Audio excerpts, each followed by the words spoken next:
Affairs Council, I want to welcome you to our afternoon keynote session, Spotlight on Transition, Women Changing the World. My name is David Arnold, and I'm the president of the Asia Foundation, and also have the privilege of serving as a member of the board of the World Affairs Council of Northern California. And I'm delighted to have the privilege and honor of introducing our guest speaker this afternoon, Dr. Fouzia Saeed, a longtime human rights activist and currently a fellow at the National Endowment for Democracy. She's also the director of Mehergarh, an Islamabad-based human rights and democracy center that conducts training and research on youth activism and women's empowerment. I think all of us have been riveted by recent developments in South Asia, particularly very dramatic incidences such as the attacks on a 14-year-old girl in Swat Valley, Malala Yousafzai, who was attacked by the Pakistani Taliban because of her advocacy of girls' education and women's rights in Pakistan. Other dramatic stories, such as the assault on a young woman on a bus in Delhi, the continuing drama that we see in various parts of South Asia, in Afghanistan, in Pakistan, I think all make us very much aware of the issues and challenges associated with women's rights and women's empowerment, not just in South Asia, but as a worldwide set of issues and challenges. The Asia Foundation, I should mention, is an international development organization that works in 17 countries across Asia, but we've had a strong, long history of work in Pakistan going back to the 1950s, and I'm proud to say that focus on women's rights and women's empowerment is a major part of the Foundation's work in that country. And I also have to say that we have been the fortunate beneficiaries over the years of advice and help from Fouzia and her NGO colleagues. I think that it's appropriate that we're having this conversation on International Women's Day. I'm sure all of you got up this morning and said, "Yay, it's International Women's Day." But I think in many ways the emphasis on women's rights, women's empowerment, and efforts to improve and enhance the status of women are very appropriate and in keeping with the theme of our conference on transition, disruption, and innovation. And I think what you will be hearing from Fouzia during her presentation will have elements of all of those three phenomena. Fouzia is well known in activist circles in the women's movement, both in Pakistan and internationally. She's worked for decades on women's issues, especially those linked to violence against women, prostitution, women in the entertainment business, women's mobility, and sexual harassment. Her work on violence against women spans more than 20 years and includes founding the first women's crisis center in Pakistan in 1991. As noted in her brief bio, she worked for Action Aid for several years and was responsible for their work on gender and governance, and I think you will hear from her remarks today that her work continues to be right squarely at the intersect between gender and governance. She's currently a fellow at the National Endowment for Democracy, where she continues to work tirelessly to bring the issues that are facing women in Pakistan and neighboring countries to the fore. I should mention that while there's not a book signing ceremony, Fouzia is the author of a recently released book, and in fact, I think there's actually a release that came out today on International Women's Day, which is entitled "Working with Sharks: A Pakistani Women's Story of Countering Sexual Harassment in the United Nations." So I will give you a sneak preview of what she may be speaking to us about this afternoon. But we're really pleased, delighted, and honored to welcome Dr. Fouzia Saeed.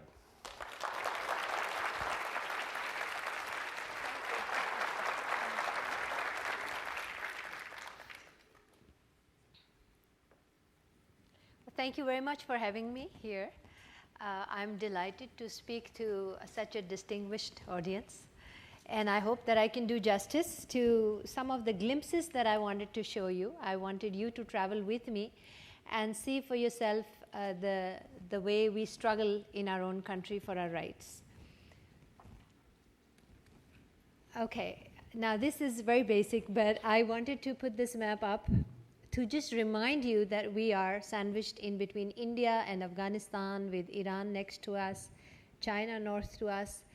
And I've put this up to see if there is anybody who wants to trade this position with us. You know, you're welcome to do that. Not very easy. Okay. Now, some basic things that I just wanted to lay out as a context for what I have to say. One is that we are South Asians. I have been in United States now since October.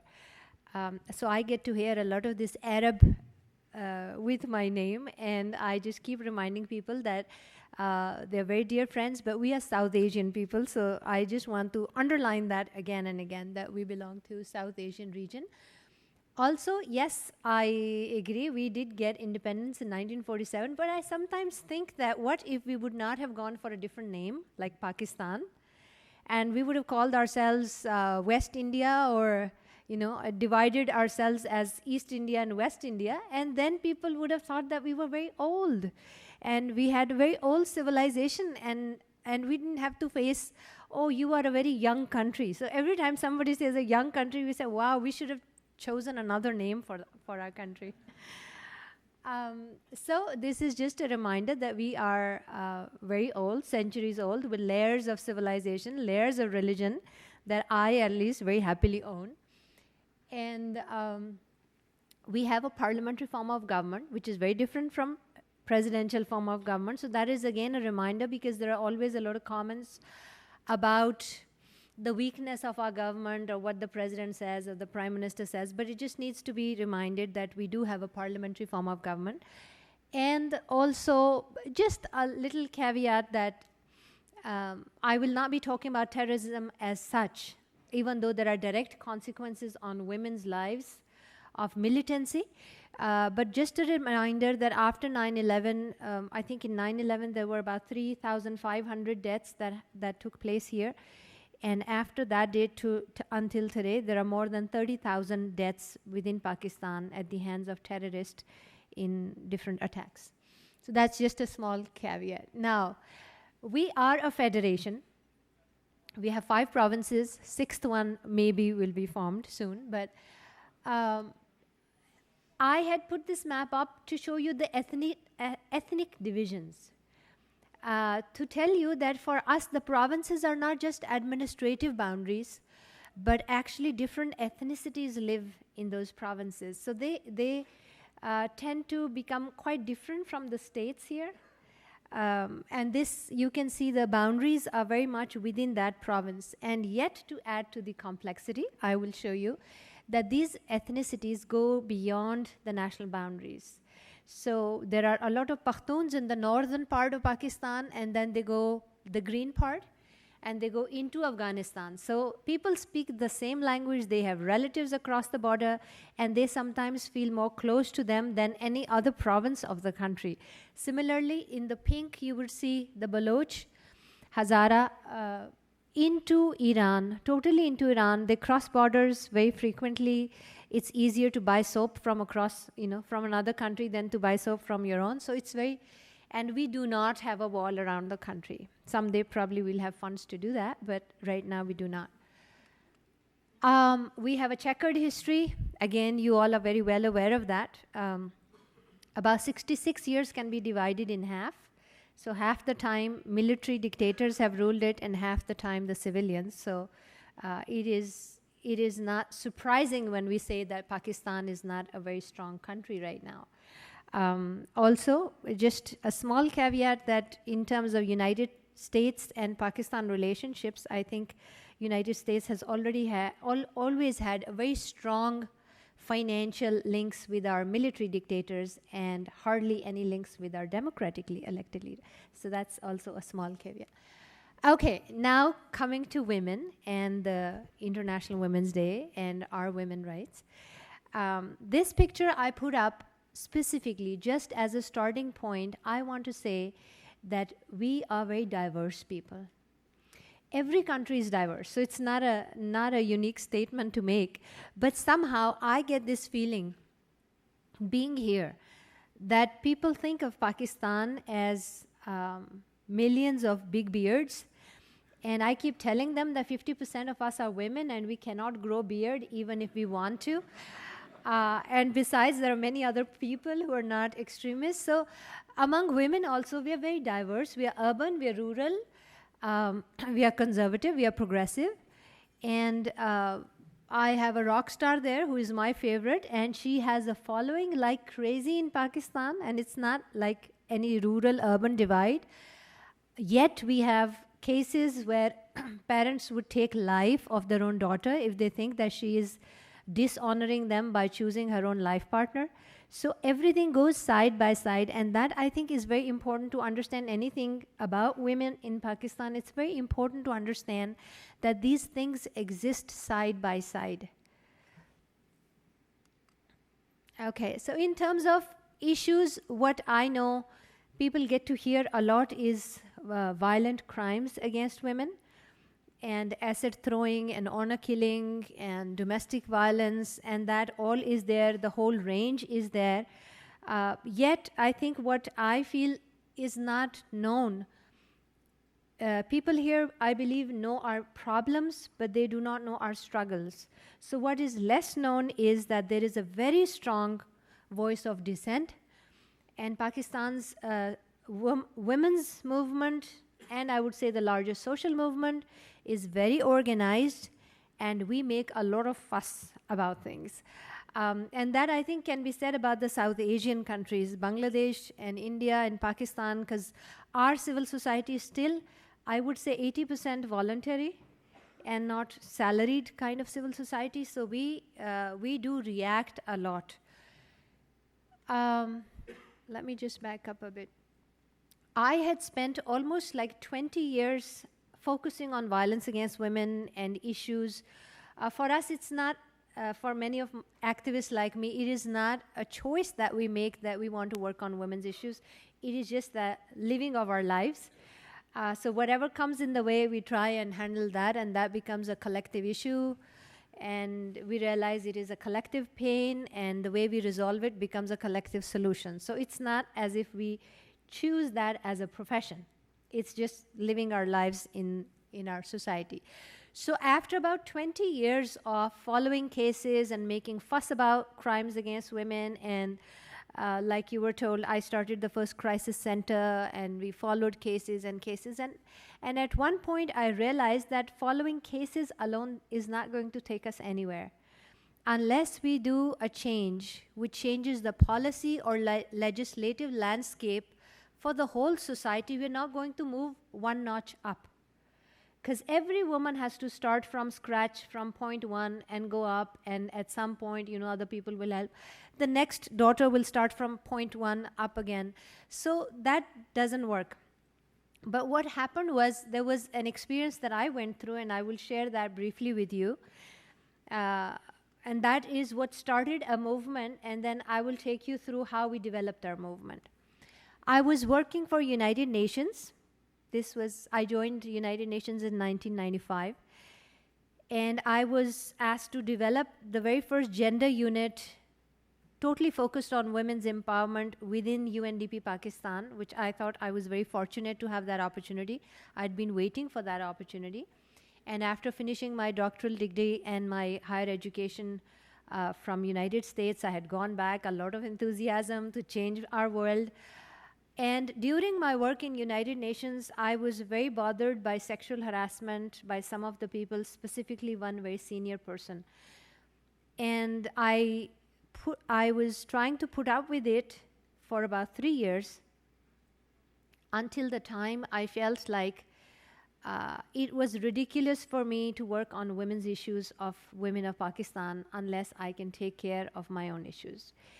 And I felt like I needed to respect myself enough for me to be working on women's issues of other people. So I decided to file a case against him. First, I did not even know that United Nations had an anti-sexual harassment policy, which later I found out that they had coined one in 1983, but nobody in the office or the senior management knew that they had one. And upon my inquiry, actually, I sent out an email to all the country offices, and from New York, I got a response saying nothing actually, but this policy was attached.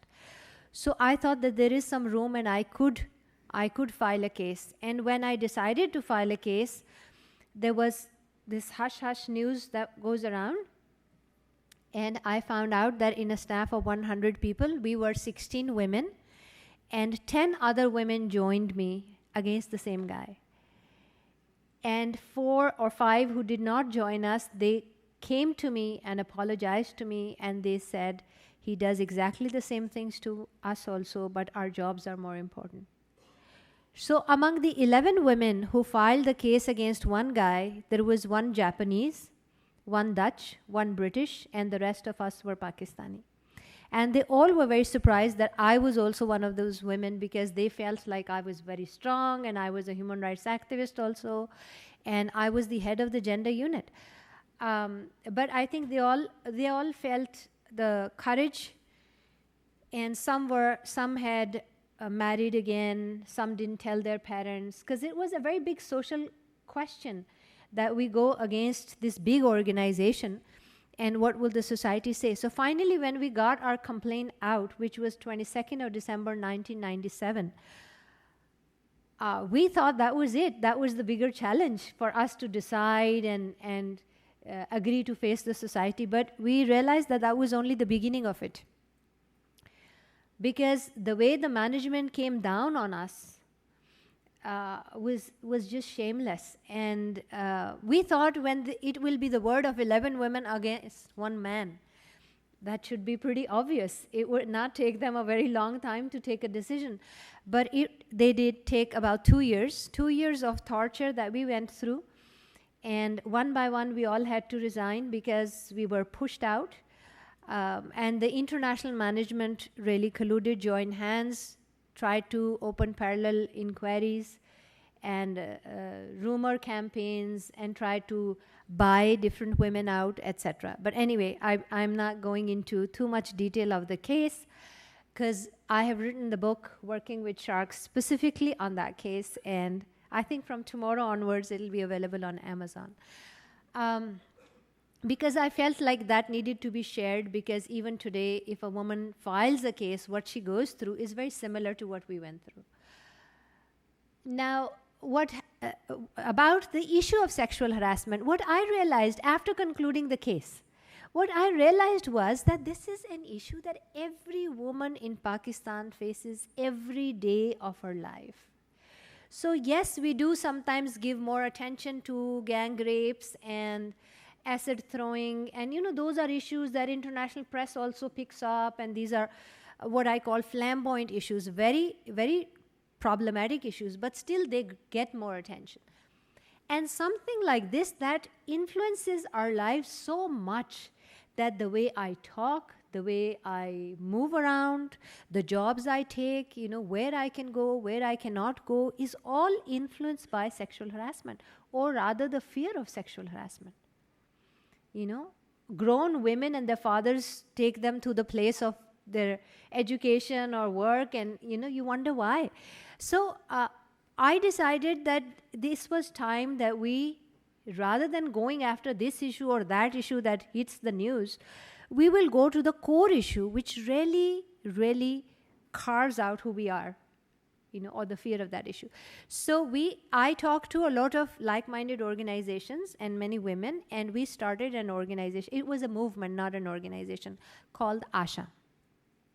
And before going to Asha, I just want to say that we realized that a crime against women like sexual harassment cannot be talked about unless you talk about the myths that surround it. So every step that we took in our movement, we tried to demystify all the myths. And the myths, which I find roots in all the Western societies also, as the woman must have provoked it. So before we know the story, before we know the details, we are very quick to blame the women. She must have worn something like that. She must have provoked him. Then why did she have the affair? Or why was she there in any case? What was the point of being there at that hour of the day? And on and on and on. And also something that I had heard from my parents, and I think every Pakistani woman hears it from their parents, and I do not know about here. But they say that if you are chaste, if you are on the right path, nobody would dare say anything about it. And then at one point in my life, I realized that was the biggest lie that I had heard. And then I started, telling other women that don't listen to that. Yes, our parents had very good intention, but that is a very big lie. Your doing has nothing to do with what you experience in terms of a crime. So we started Asha, which means hope. And we women got together and we said, listen, enough is enough. We are tired of this humiliation. And we will come together and we will find a solution for ourselves, because we have to get this dignity and respect no matter in public space or home or workspace. So very quickly we got rural women with us, women who worked in the farms, women who worked in factories, and women who worked in businesses as CEOs. We have a range of women in working for a lot of different kinds of professions. Then we got different stakeholders involved. We got the government involved, the academia involved, and when the government came by, they said, well, it's okay, we can talk to you about this issue, but this word sexual, this bothers us a lot. We are very civilized people, so we're not going to talk about sexual harassment. It doesn't sound good. So even though we said it was okay to do sexual harassment, not to talk about it, fine, if that was so, then we came out with another term called gender justice. So we called an anti-sexual harassment a code of conduct for gender justice. So we would kind of go around any hurdle that came across. Similarly, then we got the private sector on board. This is the president of the biggest chamber of commerce, and it was very difficult in the beginning, but we got to understand their terminology, we learned their mindset, and we started talking in terms of management-employee relations, which was very different from human rights and women's rights, and we got them on board. And in the beginning, they were kind of very suspicious of us, and we were suspicious of them, but we got to communicate, and we asked them, you have this problem? They said, yes. And we said, what do you do about it? They said, we cannot figure out, so we fired them both. So we said, okay, we have a proposal. Here is an anti-sexual harassment policy we have drafted. If you want to try it, you can do it voluntarily.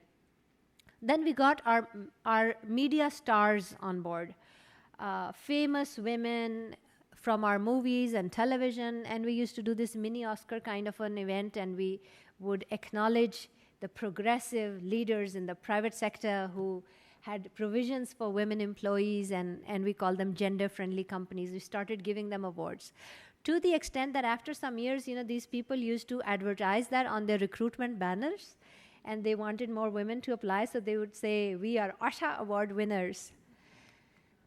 We got the mainstream media involved very much, and it is difficult to involve the mainstream media, but we really were very lucky, and they were very sensitive to it. They used to give us time, free time, like anything. We would run 1 month campaigns twice or 3 times a year with full programs and public service messages.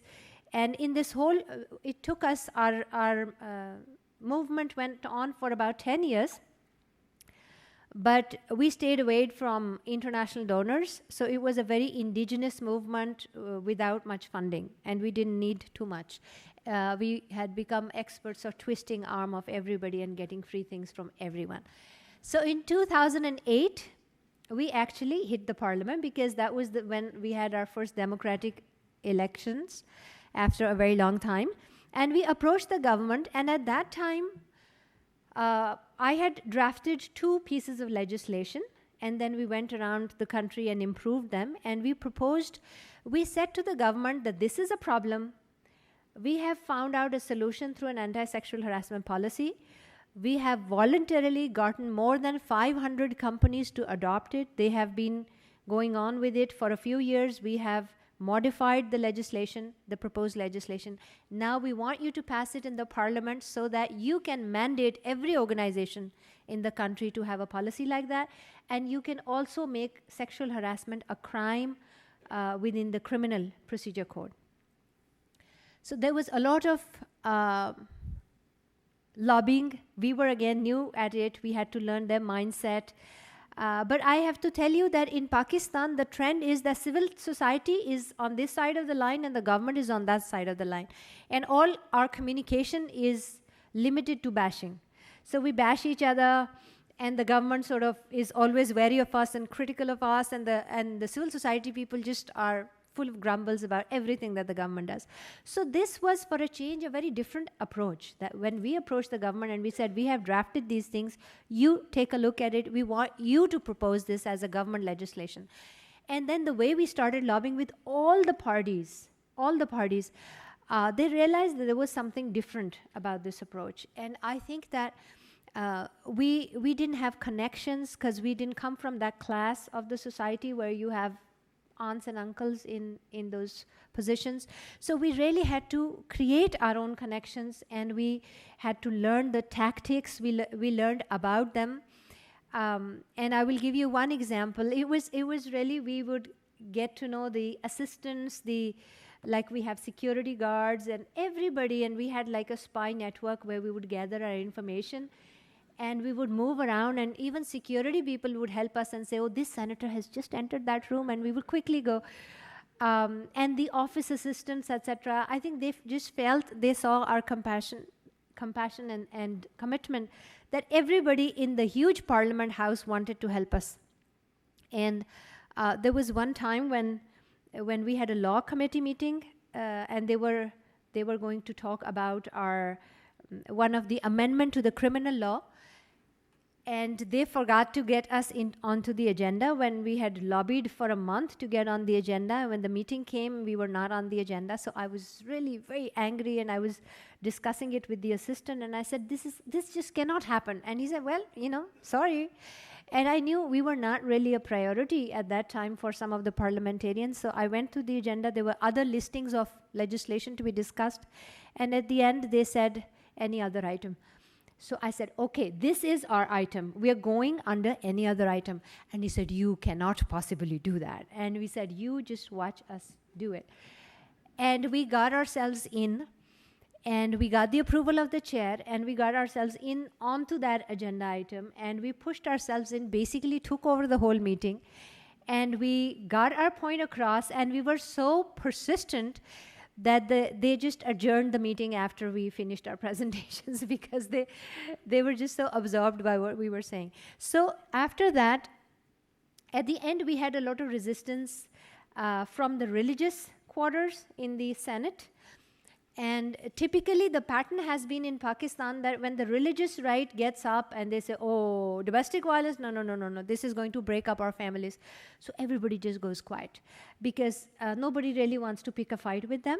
And for our laws, because we had lobbied the people so much, lobbied the parliamentarians so much, when the religious people with their beards got up and they said, oh, this sexual harassment is only the problem of these westernized women, Americanized women, and our good Muslim women never get harassed in any case. So, but at that time, because we had done our homework so well that the other progressive senators got up and they countered and they said, no, this relates to every woman. And finally, our laws were passed. I just want to give you a glimpse. Our speaker is a woman, the lower house speaker. And we had invited working women from all different areas, like police women and lawyers, and the women on that side are actually from a Pakistani McDonald's. But they were all there, and everybody was ecstatic about these laws. So it finally passed from the Senate also in 2010. So it took us about 10 years of very rigorous lobbying. We got the whole country on board. We mobilized the whole country, and then finally the parliamentarians. So because the media and the whole country was so much with us on these laws, we had told them then when we get the laws passed, we want a big applaud. And the government was so surprised because they were not used to of any applaud. They were only only used to the grumbles and the bashing. So it really had a very big impact on the parliament, and we had these big slogans on the television, Geo Parliament, that means long live Parliament. And that was just unbelievable for them because they could not believe anybody appreciating them. And they were so happy that this is the president signing. And a lot of the times, nobody knows when the bills get signed. It's a bureaucratic process. But for these, he said, I want 100 women from the country, women of substance, to come witness the signing of this legislation. And we all went there. And the celebrations were just countrywide. I think for many women, the question was not whether these laws will be implemented or not, even though that was a big concern of ours. But they were just so happy that an everyday pain that they went through, the agony that they went through, was understood at the highest level of policymaking and legislation. That was just amazing. And that alone made them so brave. They thought they could just win the whole world. They were so brave after that. So there were celebrations, rural areas, urban areas, everywhere. But the interesting thing, and this is the last bit I want to tell you about, the interesting thing is that I will not go into implementation. We had a whole procedure of implementation too. But with this, there are 2-3 things that happened. And now I want to connect it to the larger democratic system. One is that 15 years of militancy, pushing the women back into the 4 walls and back into the homes. And we have gone through hell with the way our culture changed with all that militancy. This was our very first assertion back. And we said, here, we stamp the public space as our place. And we stamp the workplace as our place. So I think that the psychological impact that women also felt suddenly brave, and there was a kind of a reaction, but also subdued effect on the militancy movement was important. Then the government was so happy, they said, okay, what else? What else do you want? So we quickly brought in more legislation, and I want to quickly show you that we got 7 laws passed in 2 years, whereas the last progressive law that was passed for women was 50 years ago, after a gap of 50 years. So I'll just quickly go through. This was our sexual harassment legislation, which made it a crime for the whole country for the first time in the history. This was the second one, which required every organization to have an anti-sexual harassment policy. Then we got an amendment through because asset crimes, we had been going after this crime for many years, and we still have one law that needs to go through. This was an amendment declaring it a crime, punishable. Then we had another law, which one of the women parliamentarian, she proposed, and we all helped to lobby, which made 4 cultural practices banned. And one is to give women exchange for conflict resolution, forced marriage, marriage with Holy Quran. That still happens. It's a tribal tradition in some parts of the country. So this officially banned it. Then we had another law that we got through while we had the door opened for us. We got through, this was to provide legal aid and bail money for women who get stuck in different cases. Then this was this was actually the government's own legislation, which gave property rights and money to women to start their businesses. And, sorry. Oops, I lost it. But anyway, what I want to say is that there was an influence of this influx in the region also. Maldives already is underway. They are in touch with us, and they are doing their legislation for sexual harassment. Afghanistan, women from there visited us, Asha, and they have another movement called Mohit Salim. They got through their legislation against sexual harassment. China took our model and they translated it into Chinese. And I hope that India also, they have their law kind of stuck with the assembly for some years now. I hope they get it through also. Can I have my, that's okay. My last few points, the conclusions are, number one, I feel very strongly that Pakistan is one of the, you can shut this now, yeah. Pakistan is one of the most misunderstood country, I think, and in the morning sessions also, and it is kind of, I should say famous or infamous, I do not know, but there are a lot of stereotypes on both sides. And I think that unless, especially on women's part, unless we start listening to each other as people and our struggles and what we go through, if we keep judging each other and only flash these horrible crimes, and of course, what else can you expect from Pakistan, then we will not be able to build a solidarity. And one lesson we learned was that we were positive with our government and we brought solutions. And when they approved that, we applauded, and that opened doors. And I think that internationally also we have lessons that can be learned in our international dynamics. I think just bashing Pakistan is not going to make that government strong, and just bashing Pakistan is not going to make them disappear this whole militancy problem. I think when our government does something good, it really surprises me that I do not hear any applaud and I do not hear any mention of it. For example, I do not know how many of you knew that we got 7 pro-women laws passed in Pakistan. There is no media coverage, nothing at all. I think if we get international approval and appreciation of these things, maybe they would be willing to do more. And there have been, at least I can count 5 very significant, important things that happened in the last 5 years, starting from, the government was there, elected government was there for 5 years and completed its term for the first time in 63 years. So things like that should get some kind of appreciation. We got 100 amendments in our constitution. 100 clauses were changed under 18th Amendment. And whoever I talk to here, all the Pakistani experts, and I say, 14 political parties from extreme left to extreme right had a consensus on 100 constitutional amendments. Can you imagine that with Republicans and Democrats? And they go, poof, it will never be implemented. So that is not the attitude. I think that it took our parliamentary committee 1 year to get those amendments, and they were absolutely excellent. They culminated 66 years struggle of people. So a little word of appreciation from the developed countries would certainly help. And maybe that is the way one needs to look at and break the stereotypes and stop the bashing. Thank you.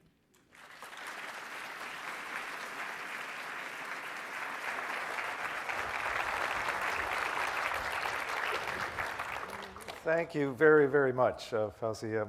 We have a lot of questions for you, and there are more coming all the time. Several have to do with the role of media, and you've mentioned media playing a positive role in terms of getting messages out in terms of anti-harassment and also in terms of gender justice. But I think all of us recognize that the media also can play a very negative role in terms of the images of women that it projects, attitudes that actually support and reinforce negative stereotypes and harassment kinds of behavior. What's your view about the role on balance of the media, and is there a way to counter the negative and reinforce the positive dimensions of the media? Okay. I would answer that question in 2 different ways, because I want to talk about American media separate and Pakistani media separate. Pakistani media, like many other sectors, if you get them engaged, then they get engaged. And I must say to their credit, that our media has not, we have a lot of women in the parliament. We have about 200 women in our parliament. And in 140 countries, I think United States has 77th position and we have 57th position. But our media does not go into the divorces of those parliamentarians or affairs. So I have to give them that credit, that they don't go into juicy things when it comes to our women or men, for that matter, both. But it is unfortunate that internationally what sells is sensation. So a disfigured face of an acid attack victim sells better than a 10-year struggle against those acid crimes. And we have several years of struggle against the asset crimes. We only got through one bill, and we still have another one to go. So it doesn't sell well. And for international media, I think that they already have countries like Pakistan already in a bracket, and whatever feeds into that stereotype goes. You don't even have to check your facts or anything, because it just goes. But I would very strongly encourage that media should take on positive stories also, because there are many struggles. And while you complain about the same militancy, we within our country complain about the same militancy, because we have the same threat. One of the questions, like actually a couple of the questions, relate to what can be done to alter male attitudes, and particularly what can be done in terms of the way boys are educated and nurtured in terms of their attitudes towards sexual harassment. Are there any lessons or insights from your experience that might shed light on how you go about breaking this cycle and beginning over time to alter male attitudes? I can give you a few examples that have worked for us, even though that's a very big challenge and a very necessary challenge. That's why I just very briefly touched the myths about sexual harassment too, because we never talk about the issue without the surrounding myths. We, for example, started a series of calendars in Pakistan, and we created a taxonomy of harassers, and we kind of categorized them by the form of harassment, and we made cartoons of them and gave them very funny names. So they became characters. It's almost like, Peeping Tom is the only example I can think of in your language, but in our language, they were very funny terms. And so we took them out on a calendar, 12 characters, and that calendar became the talk of the country. And it had like color reviews. I have never seen book reviews like that in newspapers and television programs on that calendar, because that's suddenly, the purpose we did that was that, first of all, we wanted to take the light from the victim to the perpetrator, and just wanted people to talk about the harasser rather than why she was harassed. The second thing was we wanted to name it, because naming takes away the magic and the hold on women. So we didn't want our young women to get very scared of harassment, but actually we wanted them to laugh it off and say, here goes that, Peeping Tom or somebody. And those terms became so popular in the colleges. And so the next year we got so much mail that we want another calendar. So, because I was the character developer, not the cartoonist, so I did 12 more. And then again, it was very successful. The next year we got another request. So I think by now we have 36, and I said enough, but that's just a way, because people laugh and they keep talking and talking and talking about it, because they start seeing those characters in every family, in every workplace. So that helps. This is just one example. Great. You've mentioned some of the challenges now that you have this legislation in place. You have these 7 new laws on the books. What about enforcement and implementation? What's the role of civil society organizations? How do you go about holding government accountable? What are the mechanisms for making sure that good legislation actually gets translated into a changed reality in women's lives? I think that's extremely important for us, because this whole movement was behind the anti-sexual harassment legislation. So we were more clear about that implementation. And so we designed the law, we drafted the legislation for a good implementation. Like, we had a lot of the elements of implementation within the text of the law. And now we are doing that more and more for women's legislation. We put in clauses that ensure implementation. Then the Prime Minister agreed to, he made me the chair of an implementation watch committee. And for 2 years, we did nothing but induce mechanisms at the national level and provincial level to make sure that the laws get into the regulatory bodies. So just one small example, we went to the office of the State Bank of Pakistan, which is like the Papa Bank, and it regulates all the other private banks and government banks. And we said that you are going to help us in in complying with this legislation. And they said, sorry ma'am, we have nothing to do with sexual harassment and these issues. We only look at the financial policies. And we said, you have everything to do with this legislation and you will include it as part of the audit. And after an hour's discussion, when we got up, the guy was totally convinced. He said, you tell us, because we approach from a very different angle, not an intellectual or database angle. We tell them, you are fathers to women who will be working in this society, and if today you are sitting in a position where you can make a difference, you would say no because it is not part of your whatever narrowly defined role is. And at the end of it, he said, absolutely, and we wrote the questions for them, they put them in the audit, and then all the banks were after us getting materials and asking us how to implement it. And so we went through all the regulatory bodies like that, and we wanted the other legislation, the other three, that there was not a formal movement behind them. We still lack in implementation, and there needs to be more. One of our student participants has asked the question about working with religious leaders and the more conservative elements within the religious community. What's your experience been in terms of how do you go about approaching them and sort of convincing them and winning them over to the cause of gender justice? Okay. I'll be very candid about that in terms of whatever our practices have been. See, we have a minority which is religious, right? And then a very small part of that is militant. And then we have very liberal or progressive people, and then we have a lot in the middle. So my focus has really been on the middle, because people what I call are not infected, we better get them onto our side first. So rather than getting all churned up about turning the bearded guys over, sorry, no disrespect to anybody with beard, but rather than focusing on them, we try and get the middle people onto our side. And the other thing is that I have no romance about in our development organizations also, there is sometimes this romance about getting the mullah on your side. I have absolutely no romance about it. They will take your money and they will take your resources and facilities, and they will do exactly what they intend to do, and they will cheat you in that way. So I don't at all make a facade of let's get them over. I have no romance about it.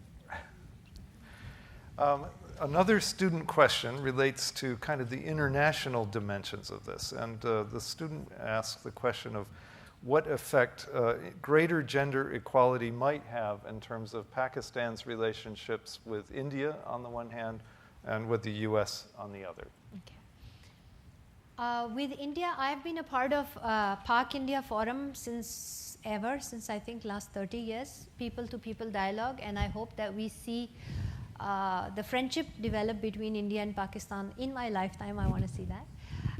And I want to see no visa policy. But I think that in Pakistan, women have a lot of potential for leading these kinds of efforts, and we do have a lot of strong women. Many people ask me, you must be an exception, and I say, my God, Pakistan is full of women like me. I think the reason is because from our childhood, we go uphill for everything, and so for us, it is normal to go uphill. That is like flatland. So whenever we get an opportunity, I think that Pakistani women shine a lot in terms of politics and other kinds of leadership. Women from India, women from Pakistan, and we have a lot of progressive men too. There is a lot of potential there. If the militaries of both the countries can live with it, the people definitely want to be together. For US-Pak relationships, I think the dynamics are very different because our baggage is immense between the two countries, and I am very focused now, and that's why I'm here in Washington, D.C. doing a fellowship, because I want to, and I'm sure there are many other people who want to break the stereotypes, and we cannot start all over again. We have to live with the baggage. But like sometimes these divorced couples, they have baggage, but still they come up with ways of sharing children and being parents to children. So I think we do have many children in terms of Taliban and Mujahideen and whatnot between the two countries. But we probably will be able to learn to live with each other and in a positive way. And I think the first step to that is to break stereotypes. There was a recent survey where 82% of Pakistani people hated United States, and that is very sad because of the stereotypes, because how media portrays both countries and the baggage. So I think the thing is that women have a lot of potential to show their leadership, and if women from both countries, and this is not to undermine men at all, but women from both countries can play a role, a strong role, I think we can get this relationship on track. Just a question about the relationship between Asha as a movement and the different kind of regional and ethnic groupings and divides, the urban-rural divide, and the different regions within Pakistan. How did the movement reach out to, and was it an inclusive movement in terms of the different states, provinces, and including rural women as well as more urbanized elites in the process? I think that's a very good question because a lot of times we do have that divide. And in general, Pakistan's women's movement by itself is also a bit more urban than rural. But Asha was very different because I think we really asserted the point that we do not have to deal with the development paradigm. The development paradigm looks at poverty and looks at opportunities in a very different way. The activist paradigm doesn't have to do it that way because a rape has the same painful impact on a rich woman or a poor woman. If I'm humiliated or a farmer in a remote village is humiliated, the pain is very similar. So we make it a point that we will not let anybody or any paradigm divide us women into urban, rural, or rich or poor, because our pain comes from a very different place. It has nothing to do with how much money we have in our purse, and it has nothing to do with how big our job is. It has to do with our self-respect and dignity, which every woman has, and every woman has the right to have. So in Asha, we asserted that, and it worked. Question about your thoughts and advice to women in other countries where they're denied equality. Iran is mentioned here, Saudi Arabia. What advice, if you were speaking to your counterparts that are working in those kinds of environments, what would be your suggestions and what would be your advice to them in terms of how to go about the kind of process that you've described taking place in Pakistan? Okay, I think partially it is a process of their own self. It's like within every country they have to go through their indigenous process. There are lessons that can be learned, but no one country can really tell the other how to do it. One thing is that building allies is very important sometimes, like within our own system. We say this is the government and this is the private sector and this is how they will operate, and we already know it. So I think that the first biggest hurdle that comes to our strategizing is that we lump everybody as one and we don't see the diversity within a sector. Like I've stopped using the word government because it has become meaningless for me. There are so many factions of government, the elected representatives, the bureaucrats, the provinces. There are just so many faces within the government. I'm sure like you can't say Republican Party will do this because there are so many shades within that. So I think that what helps is not to have stereotypes and find allies wherever you can. And you always will find allies and build a bond, and that's how you turn things around. Another thing I want to say is that labeling somebody and bashing somebody never helps. Not in this time and age, because if I want one person to turn around and start understanding me, then why should I bash that person? That means I myself do not have faith. As an activist, that person will turn around.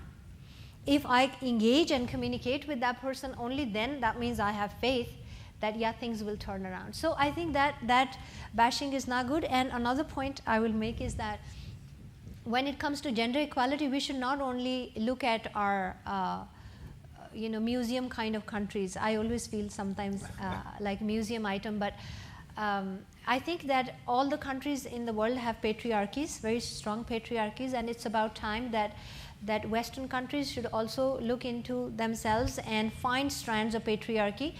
And it's all very nice to say, you know, we are the greatest nation and everything, but I think that there are strands of patriarchy that we see when we come as visitors, and probably you cannot see.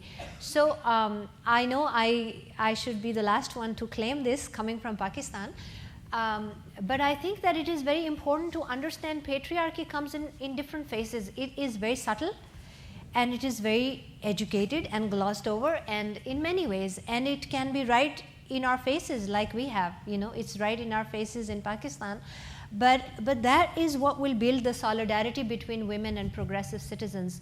Not if what I hear all the time here in the United States is that, oh, you must be very brave, and we were there 100 years ago. And to me, you know, that doesn't build a bond with me. I want to go in a museum case like this, and I say, look at me and put a ticket on me. But I think that there needs to be more solidarity, heart to heart. I appreciate when you do something good and I learn from you, and you appreciate when I do something good and learn from us. And that's why I think my book is so important for me, because I feel like I will be sharing a story of my struggle and not just a face, you know, a distorted face that becomes news. Great. That really does lead to one of the questions that has been posed by the member of the audience about what role do you see for Western women and international women's organizations and international organizations generally?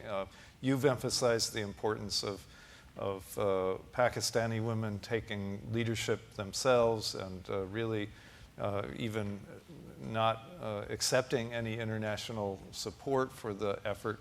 Is there a role, in your view, for Western women's organizations to encourage, support, assist, help in this process? And what kind of support from the international community would be seen as constructive as opposed to delegitimizing for the kind of work that you've been doing? Okay. I think one thing is what I was talking about, building a bond is very important for us, and that is why we feel more comfortable with the activist elements of US society than the development elements, because there we feel like they're also struggling and we're also struggling, so we connect better. In the development sector, we feel like they are trying to develop us, so we don't connect that well. And also with development sector, the politics and the business has really changed a lot over the years. And sometimes we wonder if development is an objective or not, but there is a lot of political objectives and tensions. But we certainly, the way it is right now, we're not comfortable with the international development sector working in Pakistan, especially on women's issues. We feel like they don't understand our dynamics very well, and they plump millions of dollars, and that sort of is very damaging for our process. And they also need to understand that some issues are very sensitive to Pakistan, and women's issues are sensitive to Pakistan, and we women really need to be in the lead. If we have an American flag in the lead, that just takes us, that damages us a lot. Right. So there are those kinds of issues that need to be sorted out. But in general, I think like exchange of people, giving them exposure, some technology so that they can take their issues further. I would say that to me is much more useful than millions and billions of dollars. To wrap up, I want to ask you to think a little bit and reflect with us about the future. What is the unfinished work on your agenda, on the agenda of the Pakistani movement for gender justice? And how would you see this process unfolding over, let's say, the next 5 to 10 years? I can say a few words about the women's agenda, and then I can also say a few words about democratic agenda, because for us, we women have come to this conclusion that unless our democracy is strong, individual or specific efforts for women's rights are not that useful unless our whole system sort of becomes strong in terms of our democracy. So we still have more legislative agenda and implementation agenda, more of legitimacy of women in different spaces, that kind of an agenda. And the kind of partnership that we seek is for women and men here to understand our struggle and respect us for those struggles on the same footing. And I think that would be very useful and very helpful. In terms of US-Pak relations, we really need to start talking people to people and not always by the government perspectives or the media perspectives. People should have their own perspective with this kind of social media, and we develop that. In terms of democratic agenda, I feel like, or both rather, women and democratic, if we get some appreciation from this side of the women's, for example, we have 200 women in our parliament, and believe me, for 50% I can vouch they're there because of their abilities and they're doing a very good job. But every time we mention our parliamentarians, there is this thing about, she must be a daughter or a wife of somebody, and so like put down. I think if we stop doing that and we start appreciating the fact that Pakistani women are doing something at a policy level, government delegation level, whatever level you all are working on. If you find senior policy makers of Pakistan, just say a sentence about, it seems your women are heading several parliamentary committees. That would help a lot. You say that, it is nice that your government has passed this 18th Amendment, which for us is, a matter of pride. You say something positive to a policymaker, to a senator, to an MNA that you meet on any visit. That would help us a lot, so that it is seen that these positive things are internationally seen as positive initiatives also. And it might be a very small thing to ask for, but I'm sure that you go to gatherings and you meet Pakistani policymakers, embassy people, or people whose opinion matter. And I think saying something positive would actually inculcate positive change rather than always pulling Pakistan down. Thank you very much. I want to first thank the audience for some excellent questions, and then I want the audience to join me in thanking Fouzia for an extraordinary presentation.